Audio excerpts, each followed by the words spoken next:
Some selected readings to help you get to sleep. To the honorable members of the Chamber of Deputies. Gentlemen, you are on the right track. You reject abstract theories and have little regard for abundance and low prices.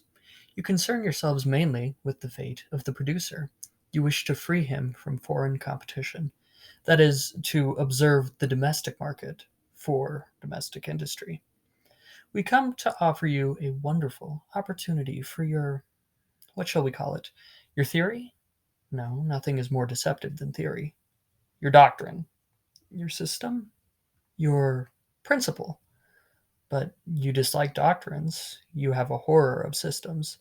As for principles, you deny that there are any in political economy. Therefore, we shall call it your practice. Your practice without theory and without principle. We are suffering from the ruinous competition of a rival who apparently works under conditions so far superior to our own for the production of light that he is flooding the domestic market with it at an incredibly low price. For the moment he appears, our sales cease. All the consumers turn to him, and a branch of French industry, whose ramifications are innumerable, is all at once reduced to complete stagnation. This rival, which is none other than the sun, is waging war on us so mercilessly, we suspect he is being stirred up against us by perfidious Albion. Excellent diplomacy nowadays. Particularly because he has for that haughty island a respect that he does not show for us. We ask you to be so good as to pass a law requiring the closing of all windows, dormers, skylights, inside and outside shutters, curtains, casements, bull's-eyes, deadlights, and blinds. In short, all openings, holes, chinks, and fissures through which the light of the sun is wont to enter houses, to the detriment of the fair industries with which we are so proud to say we have endowed the country. A country that cannot, without betraying ingratitude, abandon us today to so unequal a combat. Be good enough, honorable deputies, to take our request seriously, and do not reject it without at least hearing the reasons that we have to advance in its support. First, if you shut off as much as possible all access to natural light, and thereby create a need for artificial light, what industry in France will not ultimately be encouraged? If France consumes more tallow, there will have to be more cattle and sheep, and consequently we shall see an increase in cleared fields, meat, wool, leather, and especially manure, the basis of all agricultural wealth. If France consumes more oil, we shall see an expansion in the cultivation of the poppy, the olive, and rapeseed. These rich yet soil exhausting plants will come at just the right time to enable us to put to profitable use the increased fertility that the breeding of cattle will impart to the land. Our moors will be covered with resinous trees, numerous swarms of bees will gather from our mountains. The perfumed treasures that today waste their fragrance like the flowers from which they emanate. Thus, there is not one branch of agriculture that would not undergo a great expansion. The same holds true of shipping. Thousands of vessels will engage in whaling, and in a short time we shall have a fleet capable of upholding the honor of France and of gratifying the patriotic aspirations of the undersigned petitioners, chandlers, etc. But what shall we say of the specialties of Parisian manufacture? Henceforth you will behold gilding, bronze, and crystal in candlesticks, in lamps, in chandeliers, and candelabra sparkling in spacious emporia, compared with which those of today are but stalls. There is no needy resin collector on the heights of his sand dunes, no poor miner in the depths of his black pit, who will not receive higher wages and enjoy increased prosperity. It needs but a little reflection, gentlemen, to be convinced that there is perhaps not one Frenchman, from the wealthy stockholder of the Ensign Company to the humblest vendor of matches, whose condition would not be improved by the success of our petition. We anticipate your objections, gentlemen, but there is not a single one of them that you have not picked up from the musty old books of the advocates of free trade. We defy you to utter a word against us that will not instantly rebound against yourselves and the principle behind all your policy. Will you tell us that, though we may gain by this protection, France will not gain at all because the consumer will bear the expense? We have our answer ready. You no longer have the right to invoke the interests of the common consumer. You have sacrificed him whenever you have found his interests opposed to those of the producer. You have done so in order to encourage industry and to increase employment. For the same reason, you ought to do so this time too. Indeed, you yourselves have anticipated this objection. When told that the consumer has a stake in the free entry of iron, coal, sesame, wheat, and textiles, yes, you reply, but the producer has a stake in their exclusion. Very well. Surely, if consumers have a stake in the admission of natural light, producers have a stake in its interdiction. But, you may still say, the producer and the consumer are one and the same person. If the manufacturer profits by protection, he will make the farmer prosperous. Contrariwise, if agriculture is prosperous, it will open markets for manufactured goods. Very well. If you grant us a monopoly over the production of lighting during the day, first of all, we shall buy large amounts of tallow, charcoal, oil, resin, wax, alcohol, silver, iron, bronze, and crystal to supply our industry. And moreover, we and our numerous suppliers, having become rich, will consume a great deal and spread prosperity into all areas of domestic industry. Will you say that the light of the sun is a gratuitous gift of nature, and that to reject such gifts would be to reject wealth itself, under the pretext of encouraging the means of acquiring it? But if you take this position, you strike a mortal blow at your own policy. Remember that up to now, you have always excluded foreign goods because, and in proportion as they approximate gratuitous gifts, you have only half as good a reason for complying with the demands of other monopolists as you have for granting our petition, which is in complete accord with your established policy. And to reject our demands precisely because they are better founded than anyone else's would be tantamount to accepting the equation positive times positive equals a negative. In other words, it would be to heap absurdity upon absurdity. Labor and nature collaborate in varying proportions, depending upon the country and the climate in the production of a commodity. The part that nature contributes is always free of charge. It is the part contributed by human labor that constitutes value and is paid for. If an orange from Lisbon sells for half the price of an orange from Paris, it is because the natural heat of the sun, which is, of course, free of charge, does for the former what it latter owes to artificial heating, which necessarily has to be paid for in the market. Thus, when an orange reaches us from Portugal, one can say that it is given to us half free of charge, or in other words, as at half price as compared with those from Paris. Now, it is precisely on the basis of its being semi-gratuitous, pardon the word, that you maintain it should be barred. You ask, how can French labor withstand the competition of foreign labor when the former has to do all the work, whereas the latter has to do only half, the sun taking care of the rest? But if the fact that a product is half free of charge leads you to exclude it from competition, how can its being totally free of charge induce you to admit it into competition? Either you are not consistent, or you should, after excluding what is half free of charge as harmful to our domestic industry, exclude what is totally gratuitous, with all the more reason and twice the zeal. To take another example, when a product, coal, iron, wheat, or textiles, comes to us from abroad, and when we can acquire it for less labor than if we produce it ourselves, the difference is a gratuitous gift that is conferred upon us.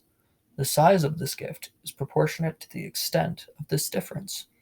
It is a quarter, a half, or three-quarters of the value of the product if the foreigner asks of us only three-quarters, one half, or one quarter as high a price. It is as complete as it can be when the donor, like the sun in providing us with light, asks nothing from us. The question, and we pose it formally, is whether what you desire for France is the benefit of consumption free of charge, or the alleged advantages of onerous production. Make your choice, but be logical. For as long as you ban as you do, foreign coal, iron, wheat, and textiles, in proportion as their price approaches zero, how inconsistent it would be to admit the light of the sun, whose price is zero, all day long. Meditations is a series of personal writings by Marcus Aurelius, Roman emperor from AD 161 to 180, recording his private notes to himself and ideas on Stoic philosophy. Marcus Aurelius wrote the 12 books of the Meditations in Koine Greek as a source for his own guidance and self-improvement.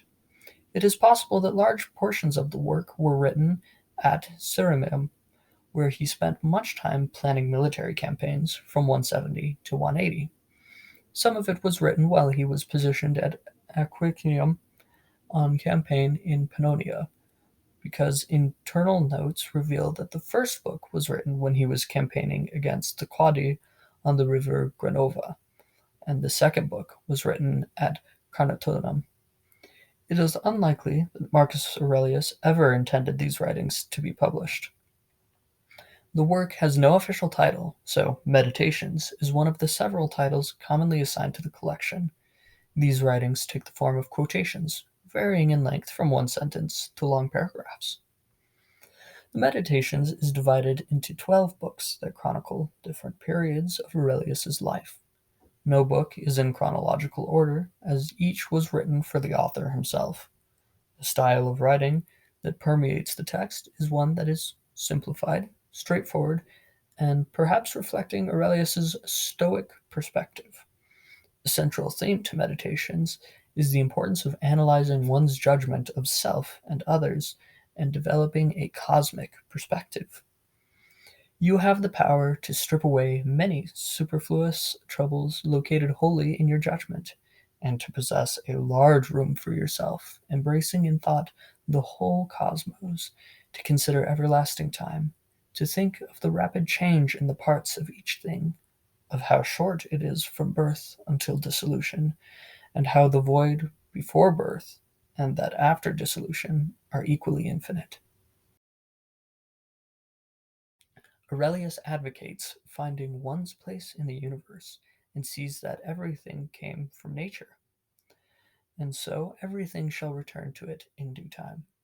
Another strong theme is of maintaining focus and to be without distraction, all the while maintaining strong ethical principles, such as, quote, being a good man. His Stoic ideas often involve avoiding indulgence in sensory affections, a skill which will free a man from the pains and pleasures of the material world. He claims that the only way a man can be harmed by others is to allow his reaction to overpower him. An order of logos permeates existence. Rationality and clear-mindedness allow for one to live in harmony with the logos. This allows one to rise above faulty perceptions of quote unquote good and quote unquote bad. Things out of your control, like fame and health, are, unlike things in your control, irrelevant and neither good nor bad. There is no certain mention of the Meditations until the early 10th century. The historian Herodian, writing in the mid 3rd century, makes mention of Marcus's literary legacy, saying, "He was concerned with all aspects of excellence, and in his love of ancient literature he was second to no man, Roman or Greek. This is evident from all his sayings and writings which have come down to us." A passage which may refer to the Meditations. The Historia Augusta's biography of Avidius Cassius, thought to have been written in the 4th century, records that before Marcus set out the Marcomannian Wars, he was asked to publish his Precepts of Philosophy in case something should befall him, but he instead, quote, for 3 days discussed the books of his exhortations, one after the other. Close quote. A doubtful mention is made by the orator Themistius in about 364 AD, and addressed to the Emperor Valens, O brotherly love, he says, You do not need the exhortations of Marcus.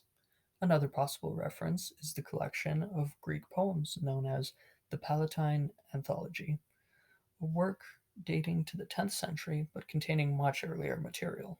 The anthology contains an epigram dedicated to the Book of Marcus.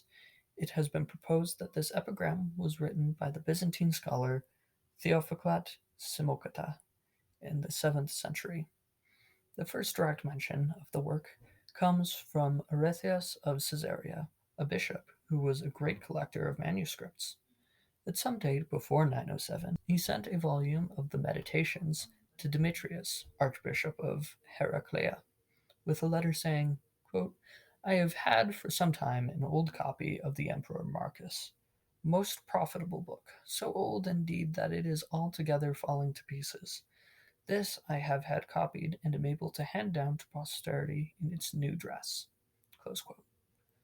Arethus also mentions the work in marginal notes to books by Lucian and Diochrysostom, where he refers to passages in the quote, treatise to himself, and it was this title which the book bore in the manuscript from which the first printed edition was made in the 16th century. Arethius's own copy has now vanished, but it is thought to be the likely ancestor of the surviving manuscripts. The next mention of the Meditations is in Suda Lexicon, published in the 10th century. The Suda calls the work a directing of his own life by Marcus the Emperor in 12 books, which is the first mention of a division of the work into 12 books. The Suda makes use of some 30 quotations taken from books 1, 3, 4, 5, 9, and 11. Around 1150, John Tzetzes, a grammarian of Constantinople, quotes passages from Book 4 and 5, attributing them to Marcus. About 200 years later, Nicephorus Callistus, in his Ecclesiastical History, writes that Marcus Antonius composed a book for the education of his son, Marcus, full of all worldly experience and instruction. The Meditations is thereafter quoted in many Greek compilations from the 14th to 16th centuries. Wilhelm Xylander first translated the Meditations into Latin in 1558. These are quotations from the Meditations. Be like a rocky promontory against which the restless surf continually pounds. It stands fast while the churning sea is lulled to sleep at its feet. I hear you say, how unlucky that this should happen to me. Not at all. Say instead, how lucky that I am not broken by what has happened and am not afraid of what is about to happen. The same blow might have struck anyone, but not many would have absorbed it without capitulation or complaint. Book 4. If thou art pained by any external thing, it is not this that disturbs thee, but thy own judgment about it, and it is in thy power to wipe out this judgment now. Book 8. A cucumber is bitter. Throw it away. There are briars in the road. Turn aside from them. This is enough. Do not add, and why were such things made in the world? Book 8. Put an end once for all to this discussion of what a good man should be, and be one. Book 10. Soon you'll be ashes or bones, a mere name at most, and even that is just a sound, an echo. The things we want in life are empty, stale, trivial. Book 5. Never regard something as doing you good if it makes you betray a trust, or lose your sense of shame, or makes you show hatred, suspicion, ill will, or hypocrisy, or a desire for things best done behind closed doors. Book 3. Not to feel exasperated, or defeated, or despondent because your days aren't packed with wise and moral actions, but to get back up when you fail, to celebrate, behaving like a human, however imperfectly, and fully embrace the pursuit you've embarked on. Book 5. Let opinion be taken away, and no man will think himself wronged. If no man shall think himself wronged, then is there no more any such thing as wrong. Book 4. Take away your opinion, and there is taken away the complaint. Take away the complaint, and the hurt is gone. Book 4. As for others, whose lives are not so ordered, he reminds himself constantly of the characters they exhibit daily and nightly at home and abroad, and of the sort of society they frequent, and the approval of such men, who do not even understand well in their own eyes, has no value for him. Book 3. Shame on the soul to falter on the road of life while the body still perseveres. Book 6. Whatever happens to you has been waiting to happen since the beginning of time. The twining strands of fate wove both of them together, your own existence and the things that happen to you. Book 5. In your actions, don't procrastinate. In your conversations, don't confuse. In your thoughts, don't wander. In your soul, don't be passive or aggressive. In your life, don't be all about business. Book 8. Before making a decision, the first thing to do, don't get worked up, for everything happens according to the nature of all things, and in a short time you'll be nobody and nowhere, even as the great emperors Hadrian and Augustus are now. The next thing to do, consider carefully the task at hand for what it is, while remembering that your purpose is to be a good human being. Get straight to doing what nature requires of you, and speak as you see most just and fitting, with kindness, modesty, and sincerity. Book 8. What if someone despises me? Let me see to it. But I will see to it that I won't be found doing or saying anything contemptible. What if someone hates me? Let me see to that. But I will see to it that I'm kind and good-natured to all, and prepared to show even the hater where they went wrong, not in a critical way or to show off my patience, but genuinely and usefully. Book 11. Do not act as if thou wert going to live 10,000 years. Death hangs over thee. While thou livest, while it is in thy power, be good. Book 9. Of the life of man, the duration is but a point. Book 2. A person who doesn't know what the universe is doesn't know who they are. A person who doesn't know their purpose in life doesn't know who they are or what the universe is. A person who doesn't know any of these things doesn't know why they are here. So, what to make of people who seek or avoid the praise of those who have no knowledge of where or who they are? Book 8. Often injustice lies in what you aren't doing, not only in what you are doing. Book 9.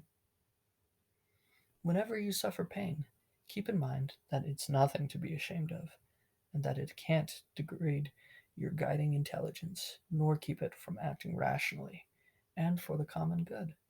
And in most cases, you should be helped by the saying of Epicurus, that pain is never unbearable or unending. So you can remember these limits and not add them in your imagination. Remember, too, that many common annoyances are pain in disguise, such as sleepiness, fever, and loss of appetite. When they start to get you down, tell yourself you are giving in to pain. Book 7. Enough of this miserable, whining life. Stop monkeying around. Why are you troubled? What's new here? What is so confounding? The one responsible? Take a good look. Or just the matter itself? Then look at that. There's nothing else to look at, and as far as the gods go, by now you could try being more straightforward and kind. It's the same, whether you've examined these things for 100 years or only 3. Book 9. Keep this thought handy when you feel a bit of rage coming on. It isn't manly to be enraged, rather, gentleness and civility are more human, and therefore manlier. A real person doesn't give way to anger and discontent, and such a person has strength, courage, and endurance, unlike the angry and complaining. The nearer a man comes to a calm mind, the closer he is to strength. Book 11. Don't tell yourself anything more than what the initial impressions report. It's been reported to you that someone is speaking badly about you. This is the report. The report wasn't that you've been harmed. I see that my son is sick, but not that his life is at risk. So, always stay within your first impressions and don't add to them in your head. This way, nothing can happen to you. Book 8. Drama, combat, terror, numbness, and subservience. Every day these things wipe out your sacred principles, whenever your mind entertains them, uncritically, or lets them slip in. Book 10. I'm constantly amazed by how easily we love ourselves above all others, yet we put more stock in the opinion of others than in our own estimation of self. How much credence we give to the opinions of our peers have us, and how little to our very own. Book 12. Does the light of a lamp shine and keep its glow until its fuel is spent? Why shouldn't your truth, justice, and self control shine until you are extinguished? Book 12. Words that everyone once used are now obsolete, and so are the men whose names were once on everyone's lips: Camillus, Caeso, Volesus, Dentetus, and to a lesser degree Scipio and Cato. And yes, even Augustus, Hadrian, and Antoninus are less spoken of now than they were in their own days. For all things fade away, become the stuff of legend, and are soon buried in oblivion. Mind you, this is true only for those who blazed once like bright stars in the firmament. But for the rest, as soon as a few clods of earth cover their corpses, they are out of sight, out of mind. In the end, what would you gain from everlasting remembrance? Absolutely nothing. So what is left worth living for? This alone: justice in thought, goodness in action, speech that cannot deceive, and a disposition glad of whatever comes, welcoming it as necessary, as familiar, as flowing from the same source and fountain as yourself. Book 4. Do not then consider life a thing of any value, for look at the immensity of time behind thee, and to the time which is before thee, another boundless space. In this infinity, then, what is the difference between him who lives 3 days and him who lives 3 generations? Book 4. When you wake up in the morning, tell yourself, the people I deal with today will be meddling, ungrateful, arrogant, dishonest, jealous, and surly. They are like this because they can't tell good from evil. But I have seen the beauty of good and the ugliness of evil, and have recognized that the wrongdoer has a nature related to my own, not of the same blood or birth, but the same mind, and possessing a share of the divine. Book 2. All things are interwoven with one another. A sacred bond unties them. There is scarcely one thing that is isolated from another. Everything is coordinated. Everything works together in giving form to one universe. The world order is a unity made up of multiplicity. God is one, pervading all things. All being is one. All law is one. And all truth is one. If, as we believe, there can be but one path to perfection for beings that are alike in kind and reason. Book 7. Through him, I became acquainted with the conception of a community based on equality and freedom of speech for all, and of a monarchy concerned primarily to uphold the liberty of the subject. Book 1. That concludes readings from Marcus Aurelius's Meditations. The yellow-bellied marmot, also known as the rockchuck, is a large, stout-bodied ground squirrel in the marmot genus.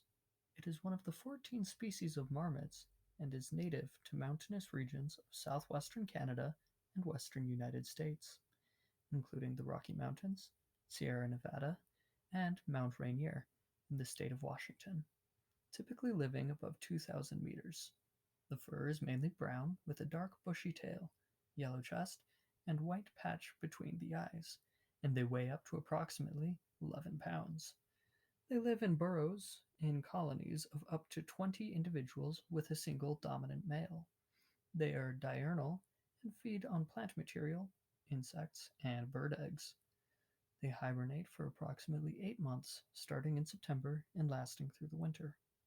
Yellow-bellied marmots usually weigh from 1.6 to 5.2 kilograms when fully grown, though males typically weigh more than females. The weight fluctuates quite drastically through the year, with the least measured in early spring and the most measured in early autumn. Adult males typically weigh between 3 to 5 kilograms, and adult females typically weigh between 3.5 to 9 pounds.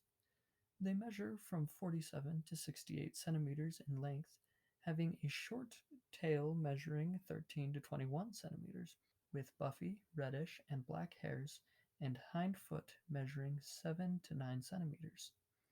They have a rather frosty appearance, with some of the guard hairs having pale tips with dark bands. The yellow-bellied marmot has a broad and flat skull, dark head, and a dark nose with a white furry patch. The pelage comprises coarse, long outer hairs and woolly, shorter underfurs. They have a brown coat, a white patch of fur on the snout in front of the eyes. Due to the bright yellow fur on their belly, sides of the neck, and throat, they get their scientific and common names.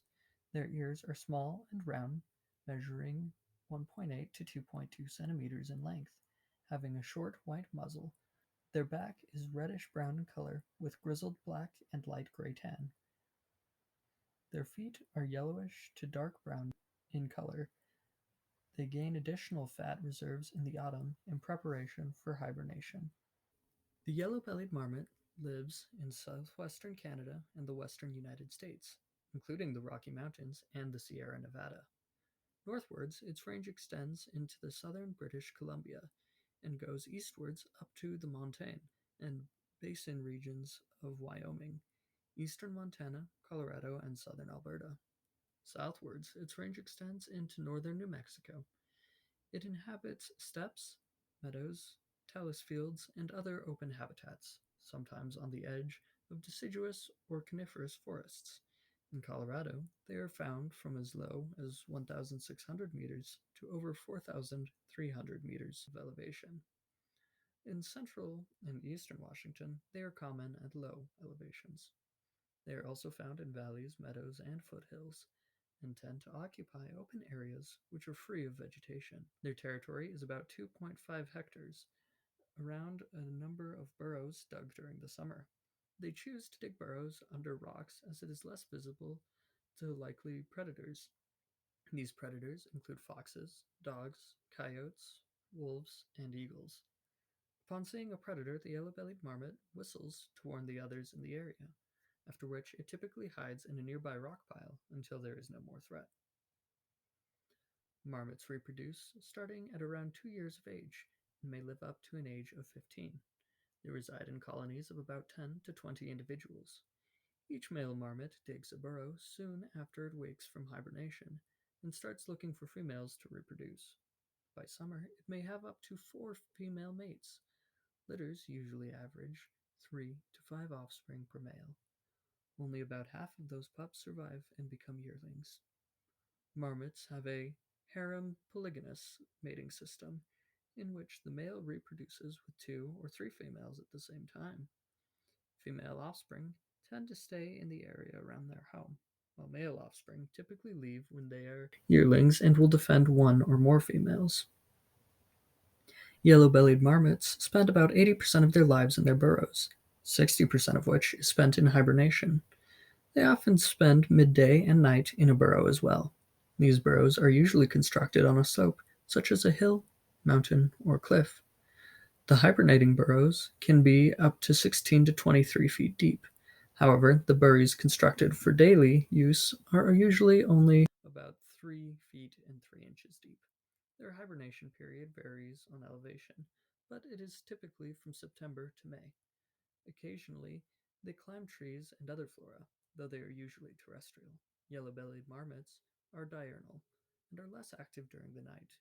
They are omnivores, but generally eat a wide variety of plants, as they are generalist herbivores. They mostly feed on grass, grains, leaves, flowers, legumes, bird eggs, and insects. Occasionally, they are also known to eat fruits and bark of fruit trees. In food choice experiments, yellow-bellied marmots are known to reject plants containing defensive compounds. Due to this, they consume flowers of lupins, larkspur, and columbine, but avoid their shoots containing toxic compounds. The food choice depends on the fatty acid and protein concentrations, which are well present in cinquefoil, cow parsnip, and leaves of dandelion, which are also present in their diet. In the late summer, however, grasses, forbs, and seeds make up most of their diet.